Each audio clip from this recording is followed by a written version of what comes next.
Então abra sua Bíblia em 1 Coríntios. Nós estamos aí nesse estudo, né?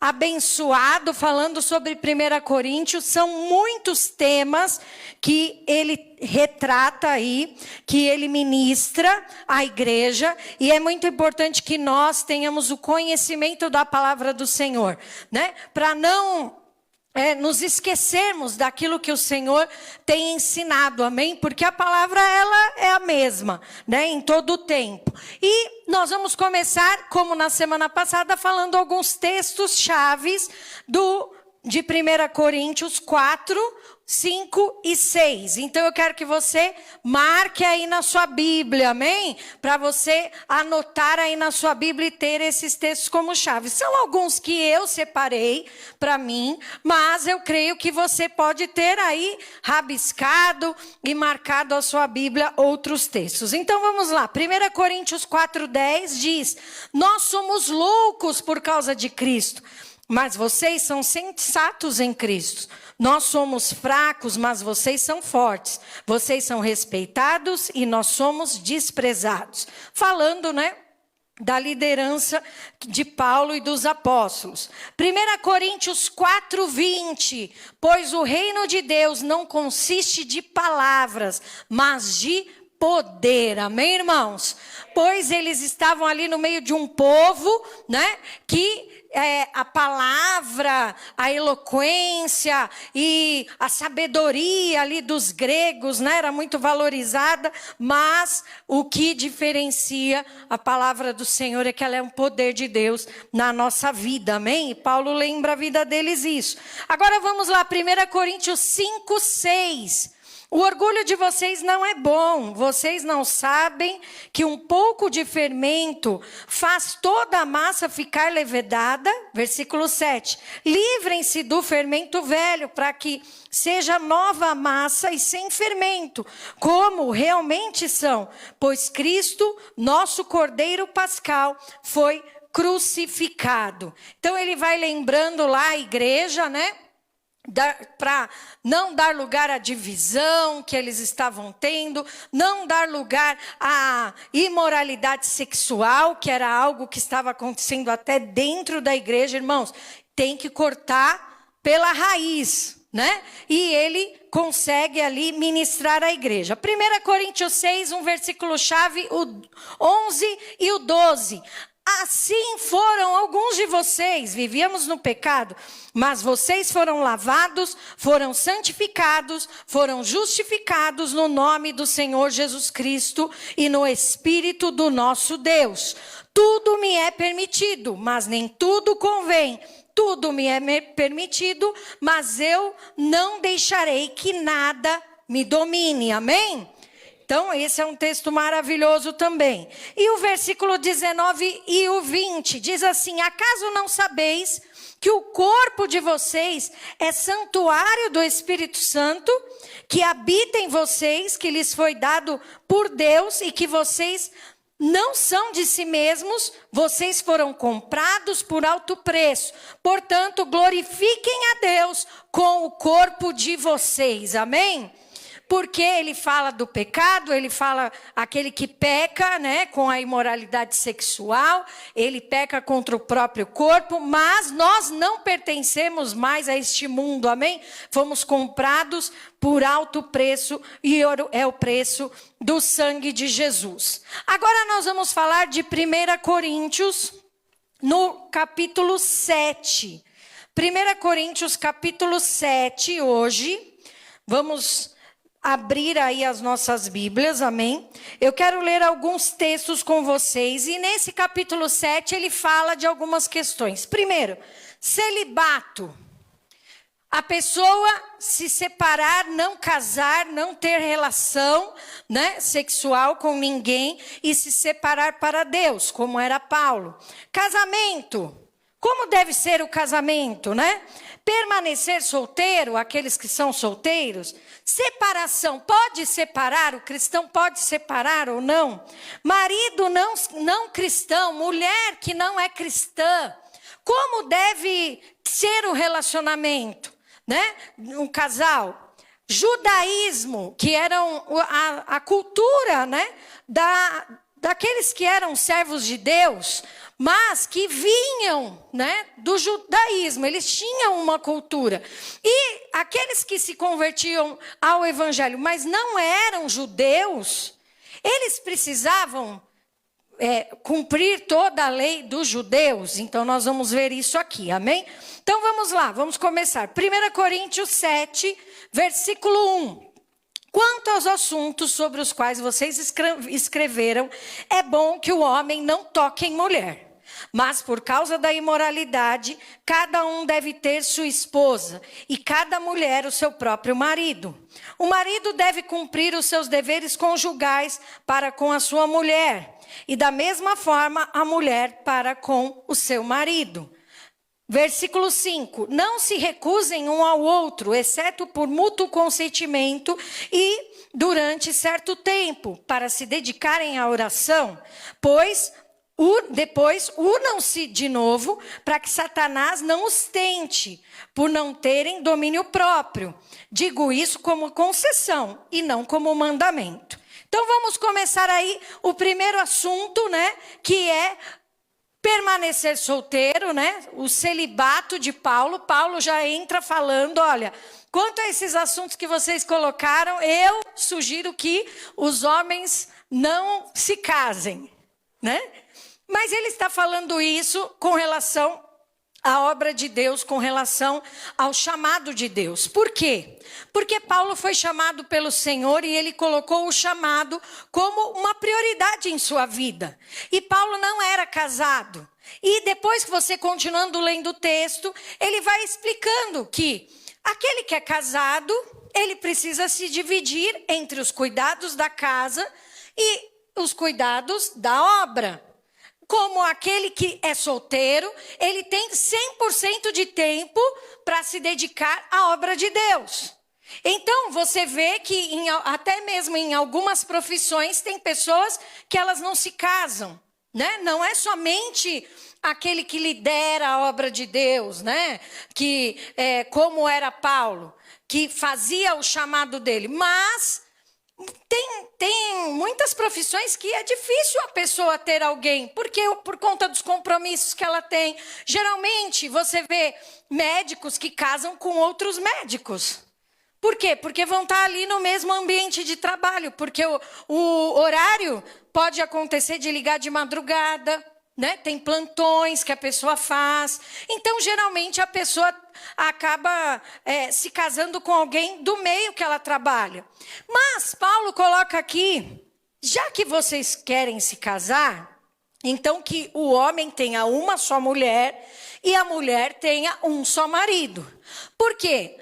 Na cultura, desde o início dos tempos, os homens podiam ter várias mulheres, certo? Até isso foi uma forma de popular aí o mundo e a sociedade em geral. Mas começou a ter conflito, certo? Porque é aquilo que o bispo fala, o problema não é ter duas mulheres, o problema é ter duas sogras, né, irmãos? É uma brincadeira, é claro, né?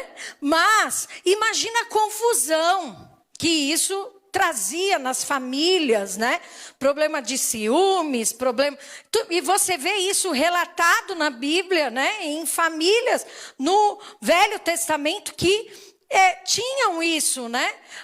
Tanto é que no Velho Testamento você vê um casal que só eles dois tiveram relações, que foi Isaac e Rebeca. Isaac não teve outra esposa e Rebeca não teve outro marido, né? E você vê como Deus agiu ali no casamento e na vida deles. Então, Paulo colocou isso para a igreja. Olha, vamos fazer diferente do que a nossa cultura diz, do que o mundo diz. Vamos diminuir nossos problemas, né? E ainda continuando, ele fala, ainda assim, aquele que se casa, aquele que tem filhos, ainda tem mais problemas, é ou não é, irmãos? As preocupações não são maiores depois que a gente se casa, depois que a gente tem filhos? Vocês hão de concordar comigo, né? Que para a gente dormir já é um tempo diferente, né? Por quê? Por conta das preocupações dessa vida. Então, ele sugere, olha, já que vocês estão aí na obra de Deus, faz assim, ó, o solteiro fica solteiro, o casado permaneça casado, né? Ah, mas eu me converti e o meu marido não é convertido. Ele vai falar isso aqui também, amém? Mas ele fala algo aqui particular. Ele fala sobre a relação sexual, de o homem e a mulher terem o consentimento. Ah, não, hoje você não quer? Hoje não quero. Então tá bom, eu também não quero. Mas, cuidado, para que isso não se torne uma rotina. Cuidado para que Satanás não entre e traga tentações sobre você. Então, você tem uma esposa em casa, que você pode pegar, apertar, beijar, falar, conversar. Por que, irmão, você vai desprezar essa belezura que Deus colocou com você, amém? Por que você vai desprezar? E a mulher, por que você vai desprezar? Agora, o que eu percebo? Os afazeres, as preocupações, as situações da nossa vida. Ah, não, então tá bom. E aí você deixa um dia, 2, 3, 4... E aí vai indo. E assim, e o desejo vai diminuindo, é ou não é? Então é importante que a gente tome cuidado, porque ele fala aqui de algo espiritual. O inimigo também entra nessa área para roubar os relacionamentos, para roubar o casamento e trazer discordância no casal. Né? Em outro texto, não sei se está em Coríntios, depois eu vou pesquisar, mas Paulo fala, olha, você sabia que o tratamento do marido com a esposa, as suas orações podem ser impedidas por Deus. Você pode não obter respostas dependendo do jeito que você trata a tua esposa. Olha como é sério o casamento. Então, Paulo, ele quer trazer aqui uma seriedade, irmãos, das decisões que nós tomamos na nossa vida. Porque eles estavam no meio de uma sociedade, que não sei se era igual à nossa, vamos ver se é igual, que a pessoa casava, daqui um ano já não estava mais casado, daqui 3 meses. Hoje não é assim? E cristãos, não deu certo, ainda vai dar depoimento na internet. Pessoa famosa no meio gospel, né? Vai se justificar na internet. Uma semana antes foi o casamento, nossa, cinematográfico, né? Meu Deus, de Hollywood, para depois o quê? Ai, agora vamos fazer cinematográfico também. Vamos revelar a nossa separação. Meu Deus, 1 mês, 2, 3 de casado, como assim? Né? Então, Paulo, ele coloca essa situação. Então, a vida sexual do casal, ela é muito importante também. Diante de Deus. Amém? Então, você precisa entender e renovar cada vez mais o teu relacionamento. É aquilo que até o bispo fala. Ah, tenho 5 anos de casado. Irmão, você não está nem no... Ai, você tinha que estar de lua de mel. Não, você tinha que estar só na lua. O mel ainda vai chegar, o mel. Que negócio é esse? 5 anos de casado já não gosta mais, já não está mais junto. Não, vai dormir no sofá. Que negócio é esse? Não, vai dormir no sofá, vai dormir junto. Né? Pula lá em cima do marido, da mulher no sofá, faz as pazes, mas não deixa, amém? Que o diabo entre no relacionamento. Aí depois ele fala sobre permanecer solteiro. Olha aí o versículo 8 e 9. Digo, porém, aos solteiros e às viúvas que é bom que permaneçam como eu, que ele não era casado. Mas, se não conseguem controlar-se, devem casar-se, pois é melhor casar-se do que ficar ardendo em desejo. Então, assim, irmãos, a gente tem que entender que tem pessoas que vão ter um outro relacionamento depois de ficarem viúvas, ou até mesmo depois de separados, né? A pessoa chegou na igreja, já está separado, então ela pode ter um outro relacionamento, amém? O que nós não podemos é colocar um peso, um jugo sobre essa pessoa de que ela não vai ter, se ela quer ter um novo relacionamento. Então o que ela vai fazer? Ela vai orar, para que o Senhor direcione, para que dessa vez as coisas aconteçam de uma forma diferente, amém? Não vai arder em desejo. É melhor casar do que ficar abrasado, né? Em outras traduções, amém? E ele fala no versículo 10, aos casados dou este mandamento, não eu, mas o Senhor, que a esposa não se separe do seu marido.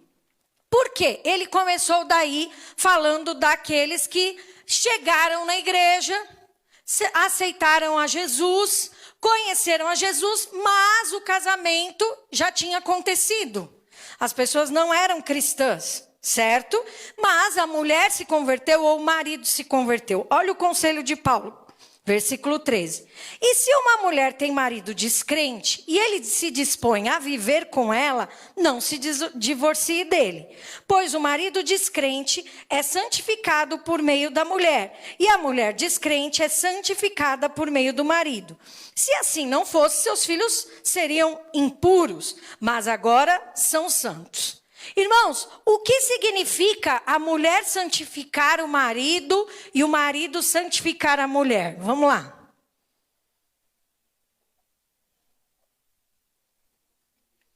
Seu marido vai ser santo agora. Só de você ser crente, ser servo de Deus. O que acontece, irmãos?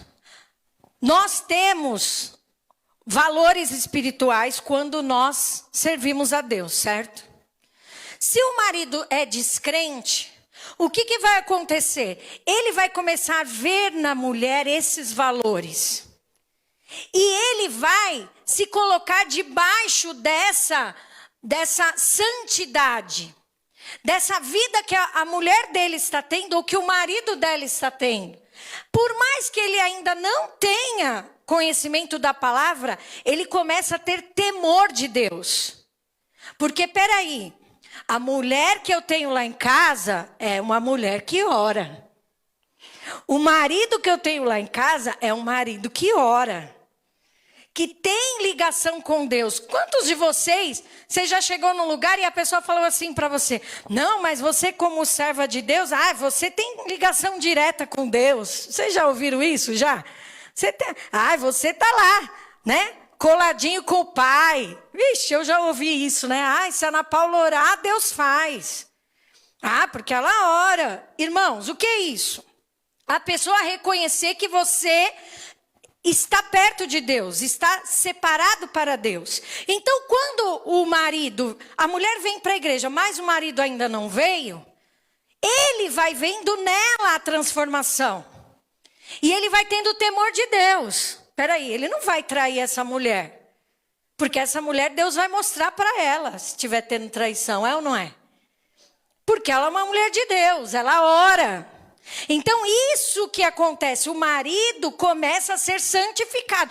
Ou ele entra no trilho, ou como Paulo fala que depois eu não vou ler, depois você pode ler na sua casa. Agora, se ele falar, não, eu não quero, porque agora você é uma serva de Deus, eu não quero viver com você, fazer o quê? Ele vai embora e você vai ficar sozinha. Então, ele coloca essa situação, né? Agora, quando você busca Deus verdadeiramente, a palavra também fala que a mulher, ela ganha o marido sem palavras. Amém? Então é isso que acontece. Você se santificar é isso. Espera aí. O cabra vai sair na rua e vai ter temor de Deus, filho. Amém? Porque em casa tem uma mulher orando. E Deus fala. Não fala? Amém? Da mesma forma o homem. A mulher vai sair de casa e ela vai vigiar também. Opa, que história é essa? Irmãos, tem certas brincadeiras que a gente não pode aceitar, amém? Tanto na igreja quanto quando você está fora da igreja. Tem certas atitudes que, peraí, não precisa pôr a mão no cabelo não, querido. Tá na bênção, né? A gente tem uma postura. E eu vou te falar uma coisa. Quando você é serva de Deus, as pessoas já... Opa, acho que tem até um medo, né? De chegar perto, é ou não é? De querer falar alguma besteira. Já tem até um temor, irmãos. E isso acontece realmente, amém? Então, é isso que ele está querendo dizer aqui. E falou, olha... Não precisa se separar, só porque a pessoa veio para a igreja e o outro ainda não é servo de Deus. Porque, imagina, todo mundo se converter e separa todos os casamentos. Não, o casamento de vocês é pautado no amor. Agora vocês vão descobrir o que é o verdadeiro amor. Amém? E vocês têm a oportunidade de viver na presença de Deus. Certo isso? Alguém tem alguma dúvida? Não? Então vamos lá, versículo 18 e 19. Foi alguém chamado sendo já circunciso? Não desfaça a sua circuncisão. Foi alguém chamado sendo incircunciso? Não se circuncide. A circuncisão não significa nada e a incircuncisão também nada é. O que importa é obedecer os mandamentos de Deus. Aqui ele está falando sobre uma prática do judeu. Quando Deus faz uma aliança com Abraão, Deus marca a vida de Abraão. O que ele faz? Ele pede a Abraão que corte a pele do prepúcio. O que é isso? Como se fosse uma fimose que o homem tem no seu órgão genital. E aquele ato era uma marca do povo de Deus. Só que o que acontece? Eu me converti, sou brasileiro. Vai fazer a circuncisão, Robson? Vai fazer a circuncisão, Silvio? Vamos fazer agora, depois de 40 anos, vamos fazer uma circuncisão numa pessoa que se converteu. Irmãos, ele se converteu a Jesus. O véu foi rasgado, amém? De alto a baixo, você tem livre acesso à presença de Deus. Jesus foi o sacrifício.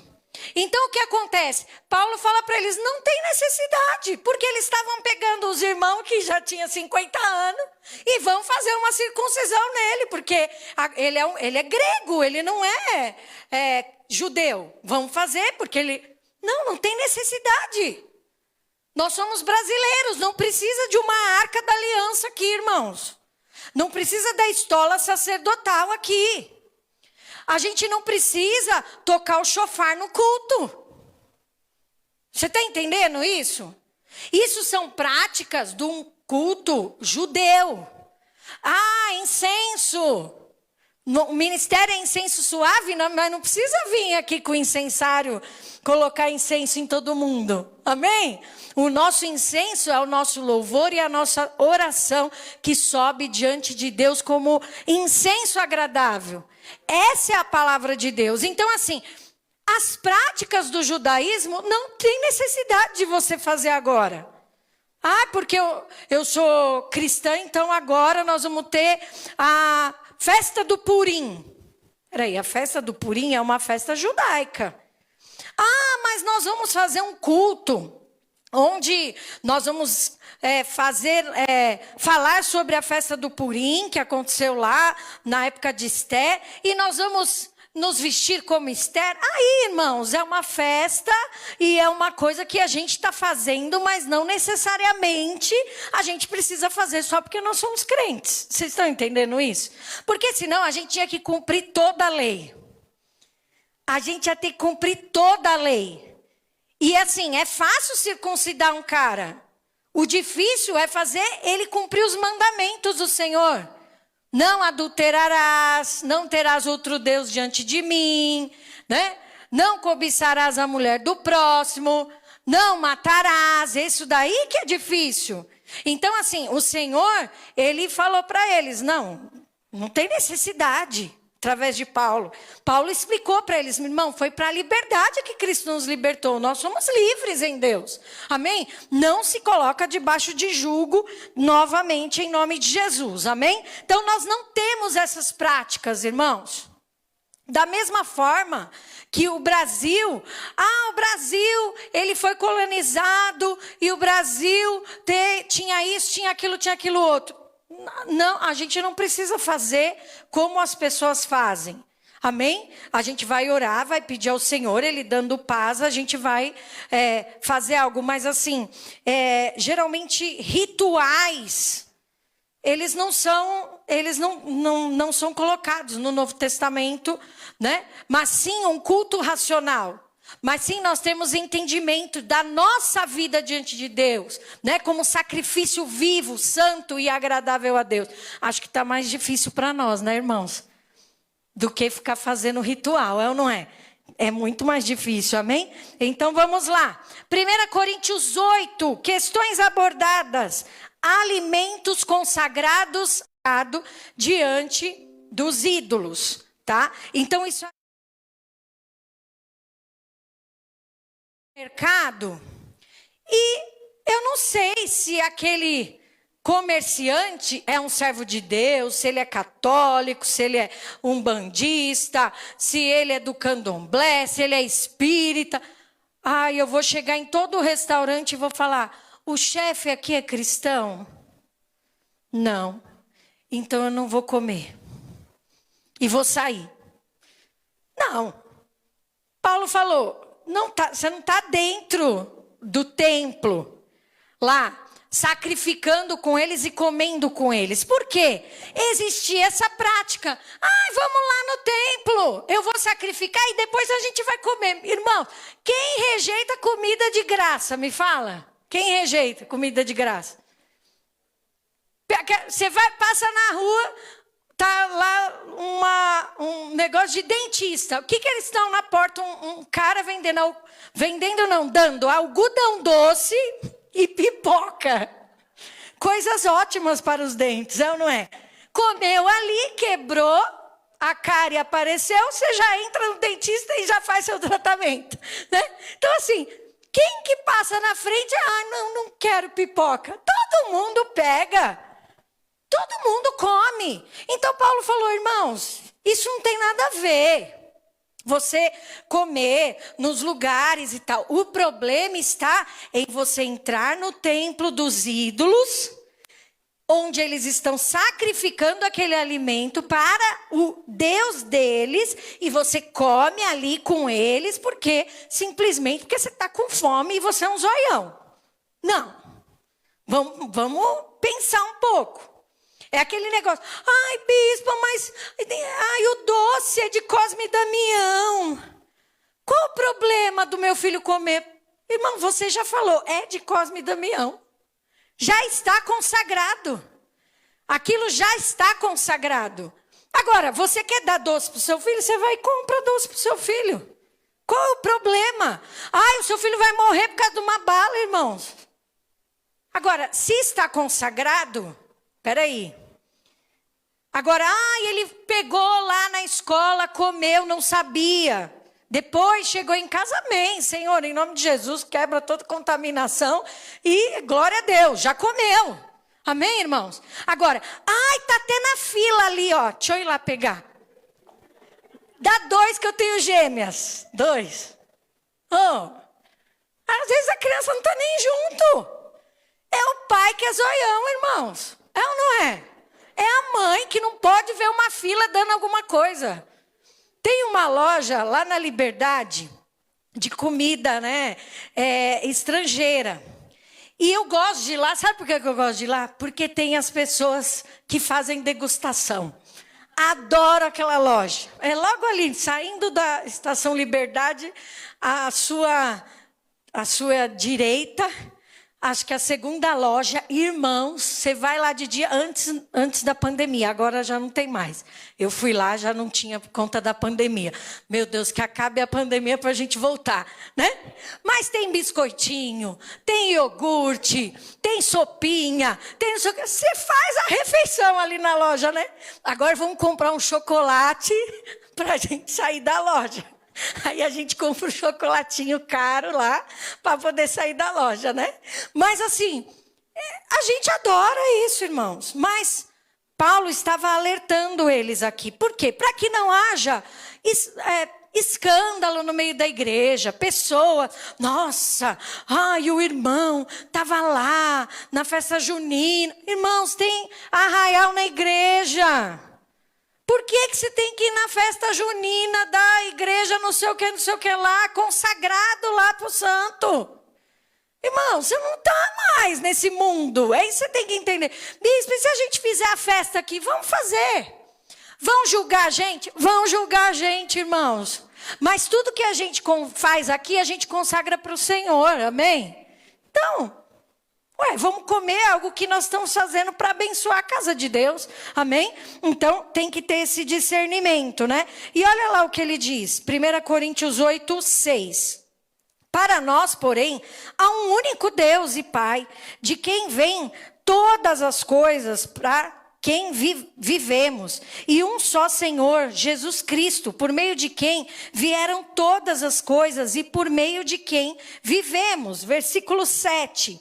Contudo, nem todos têm esse conhecimento.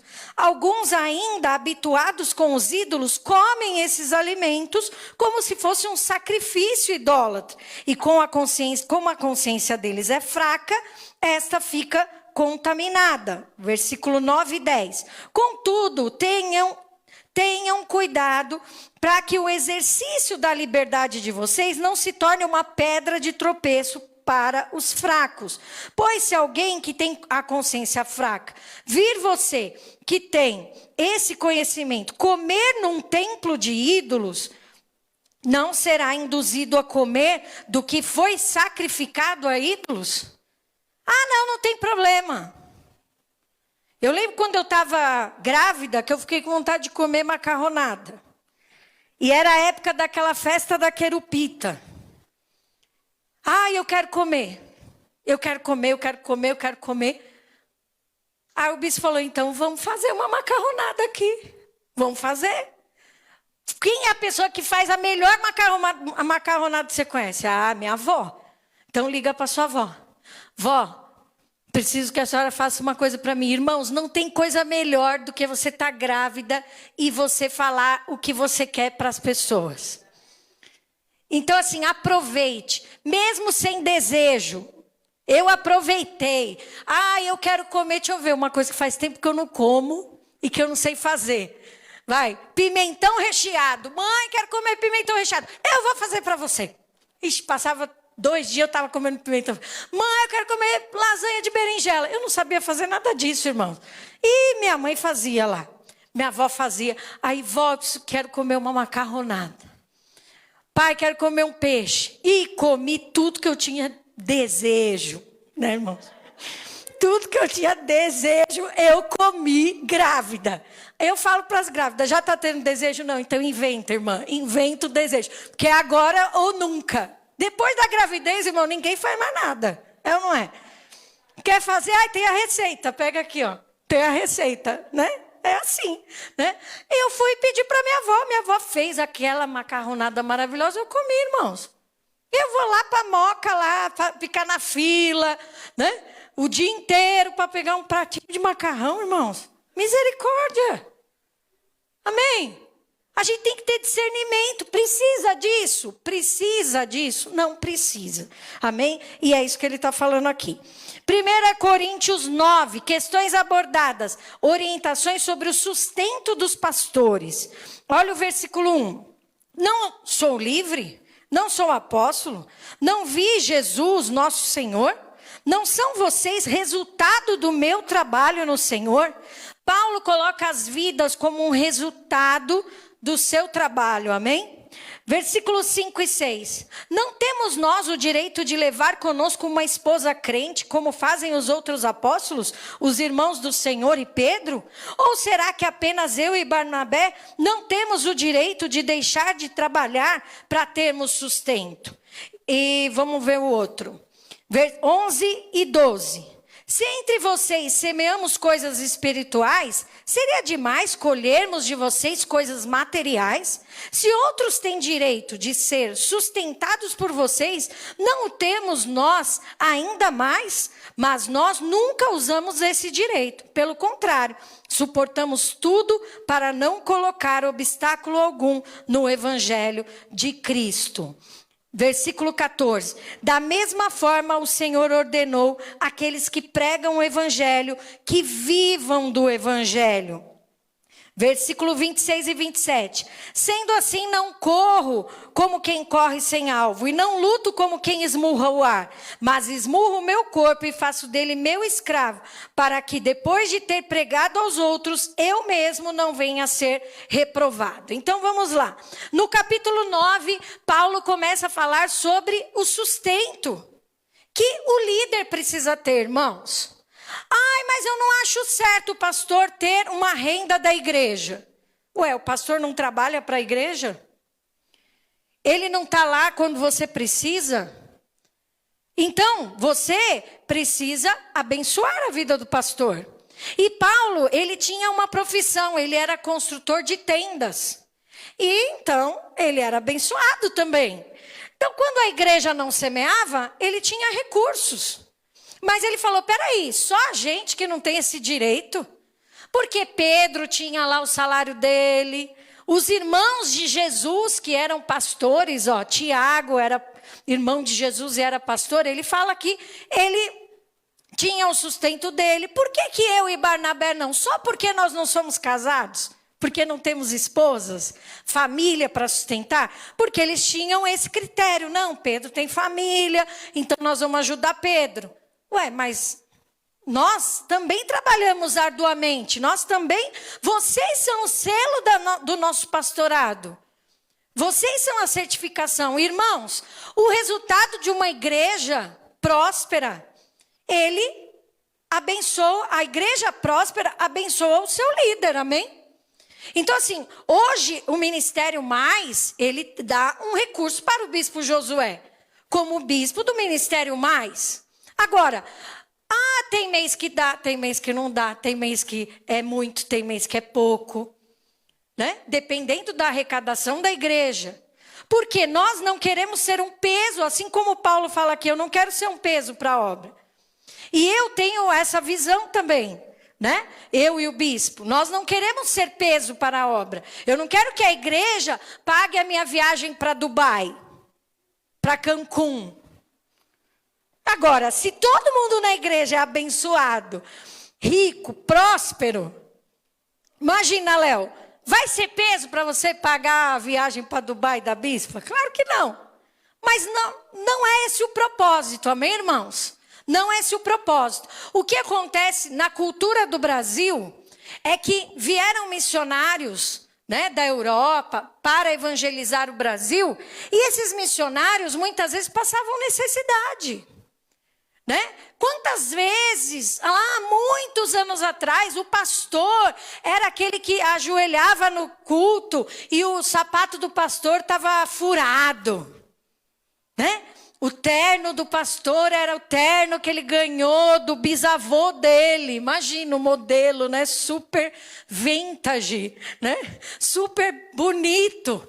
Mas assim, não era, né? Não eram as melhores coisas. Não era a melhor porção, mas a igreja passou por mudanças.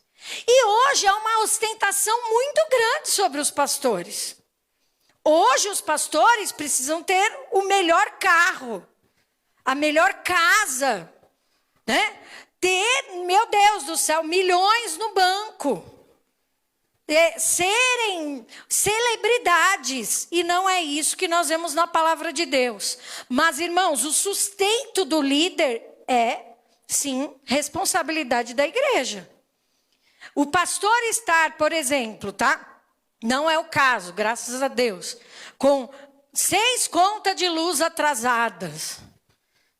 As contas de água atrasadas. Da casa dele, por quê? Porque a igreja não tem o sustento para o pastor, então tem alguma coisa errada aí, não é verdade? Então, nós precisamos ter esse zelo, né? pelos líderes. Então, assim, pastores estão necessitados de alguma coisa? Se estiverem necessitados, a igreja vai te dar um apoio.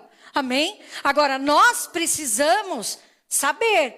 Irmãos, o Ministério Mais, eu não sei, mas é a única igreja que eu vi isso acontecer, de alimento às vezes estragar na assistência. Porque ninguém tem necessidade dentro da igreja. Às vezes a pessoa passou por um momento difícil.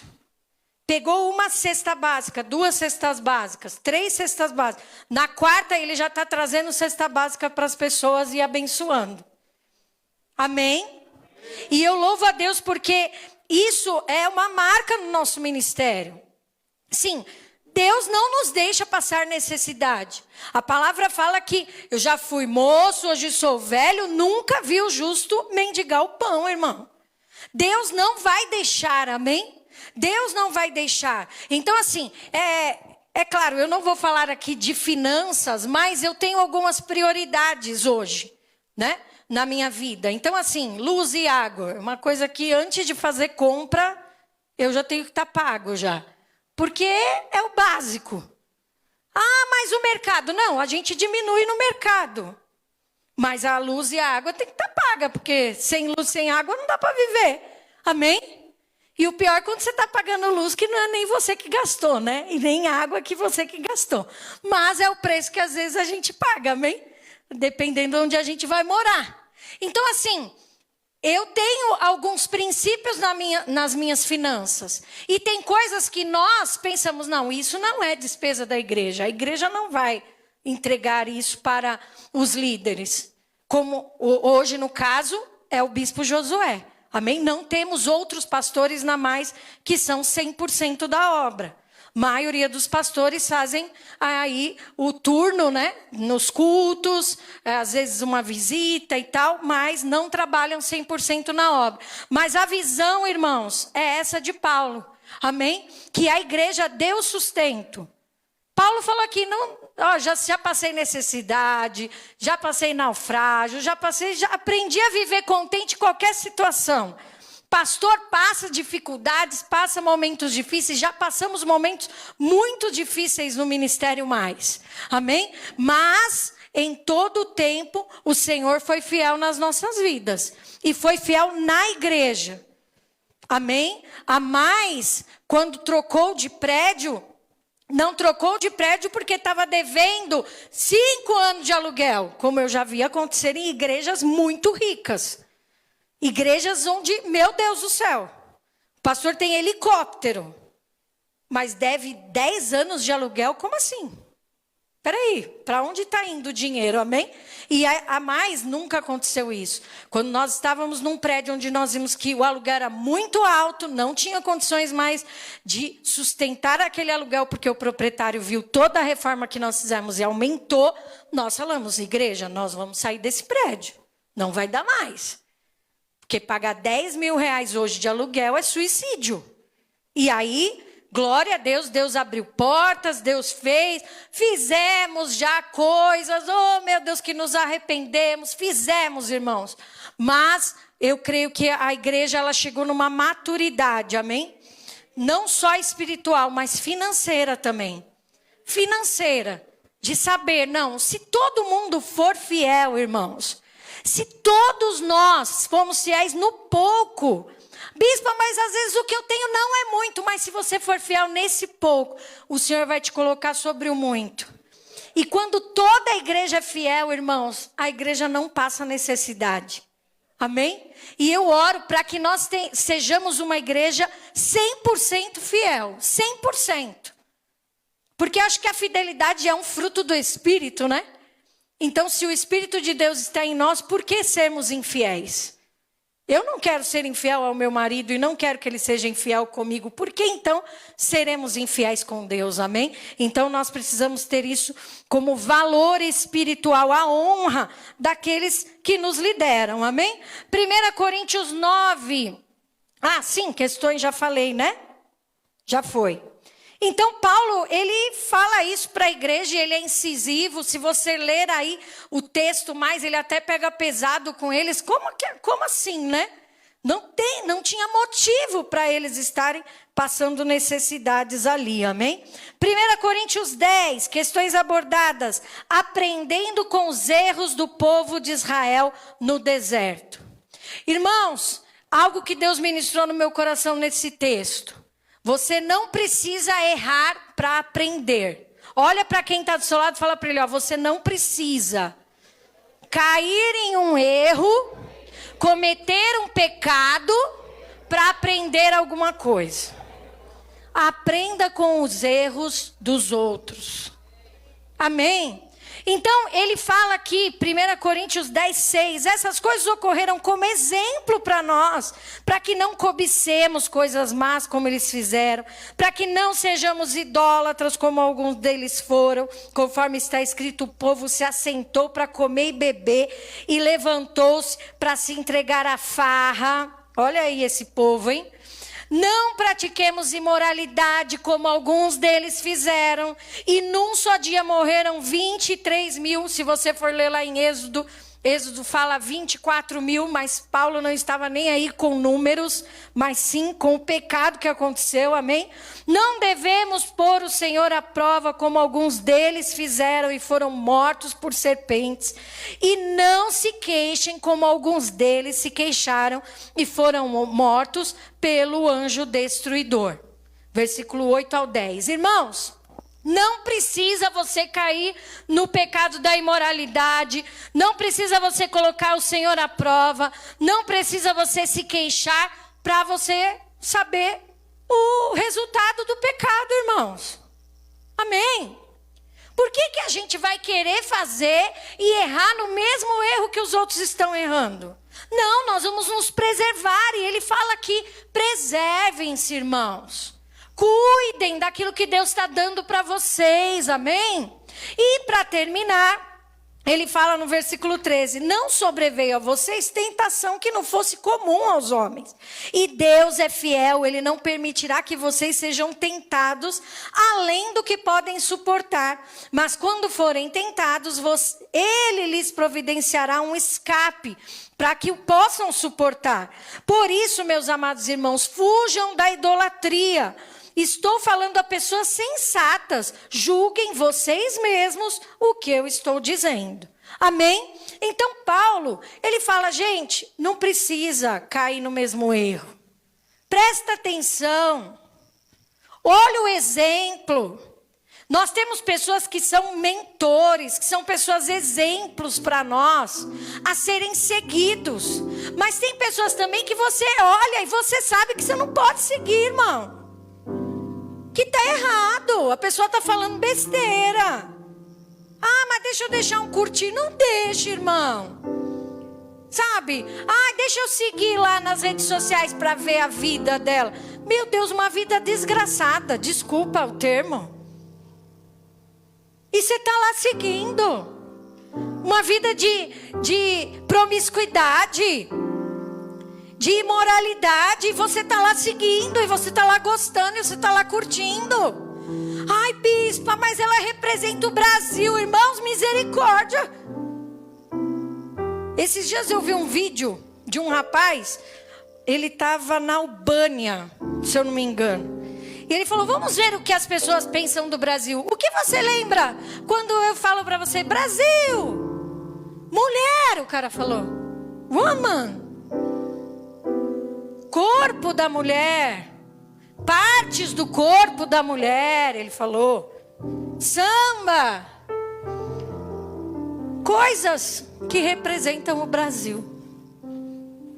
Ainda é isso que o mundo vê o Brasil e reconhece o nosso país. Amém? Irmãos, nós precisamos mudar isso. O Brasil precisa ser conhecido como um país que ora, amém? Amém, irmãos? O Brasil tem que ser conhecido como um país que transforma situações.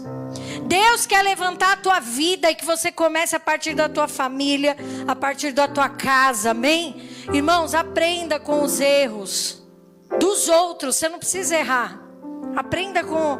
Olha a vida que essas pessoas estão vivendo e fala, não, Deus tem muito mais para mim, amém? Deus tem o melhor para mim, eu não vou viver isso. Eu não vou aceitar isso sobre a minha família, amém? Aprendeu? Hoje Paulo trouxe questões aí que eu quero que você leia, amém, o texto, para que você tenha um entendimento melhor, porque tem muita coisa que nós não falamos, mas eu tenho certeza que Deus vai ministrar o teu coração, amém? Continuo falando, irmão, se você tiver dúvida, pode nos perguntar, pode mandar para mim, para o bispo, e nós vamos responder com o maior amor sobre a tua vida, amém?